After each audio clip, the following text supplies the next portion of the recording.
You guys keep asking me, hey Santi, should we be completing Valverde? Hey Santi, is he better than this card? Is he better than this other card? Is he better than this other card? Don't you worry, my friend. I have it all for you. Today we're gonna be having a look at the best to worst sentiments in La Liga, so that you know where Valverde stands. First of all, there is a whole list that I had to look through, and we're gonna start with, for me, the worst one. Players like Saul. I do not like Saul because you could be getting Valverde instead of Saul. Even on low cam, Valverde is gonna be miles better. This guy's good.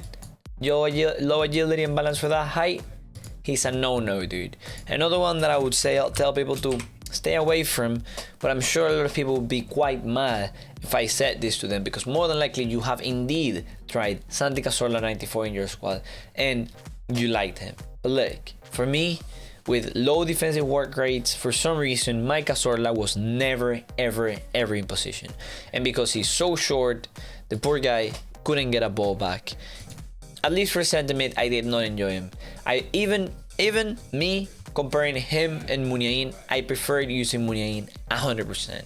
But well, every person has their own, they have their own likings and whatever. And when I mean Muniain, I mean in the cam position, because I try and send them in, then I try and cam. But let's get into the top 5 actual good cards.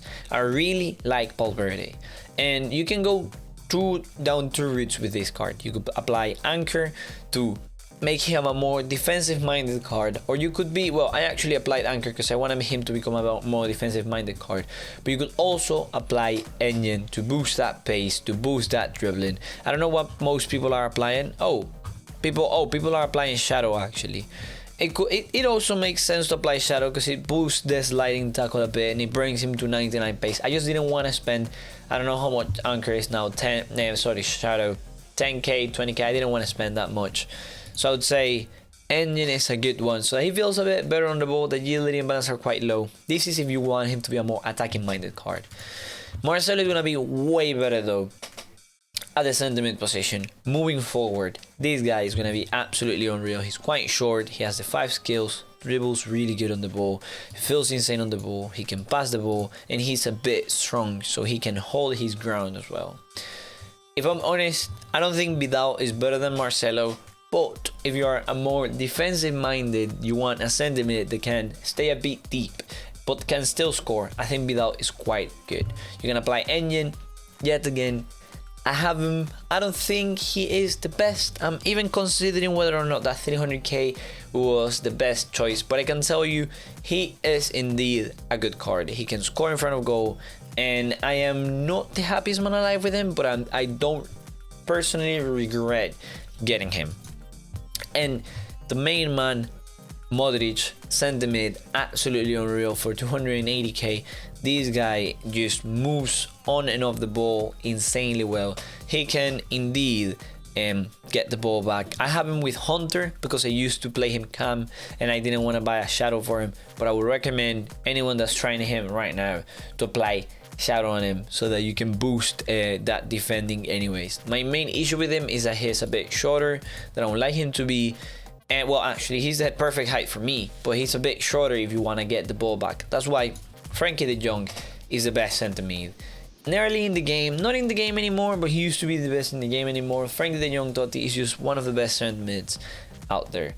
The 3-star weak foot means nothing because I don't know, I think he has outside of the foot trait, yeah, so he can pass the ball with both. He can pass the ball, and with that, not that big of an issue. When I tried him, sometimes I did see that 3-star weak foot. I think it was a bit missing. I was using his 87-1 though, so I don't know how good that will translate into this one. He felt quite good on the ball. I would say apply Shadow. I don't think the balance will be that noticeable as the dribbling is insane overall. I think he really needs that extra, no, actually Anchor to boost strength as well. I do think he needs that extra pace and defending for the more sentiment position. But if you're looking for him for like a more attacking sort of thing, you can easily apply Hawk and leave the defending at 88, as more than likely you're going to have a proper CDM right next to him, like Sissoko or something like that, if you're looking for him to be a more attacking minded card.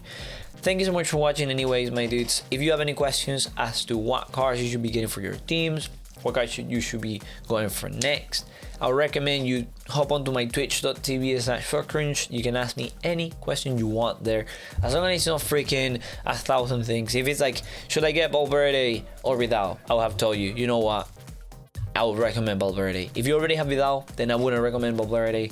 But if you don't have Vidal, I mean, he's expired either way, Valverde should be a great choice for the price. I think he's quite cheap, insanely cheap actually. He's like the cheapest 93 rated card in the game, so it makes no sense for you not to get this card. There's a chance if Madrid goes by, which I don't believe. I don't think Madrid can make it, but he could become a 94 rated, which is just crazy. But well, thank you all for watching. See you in the next one.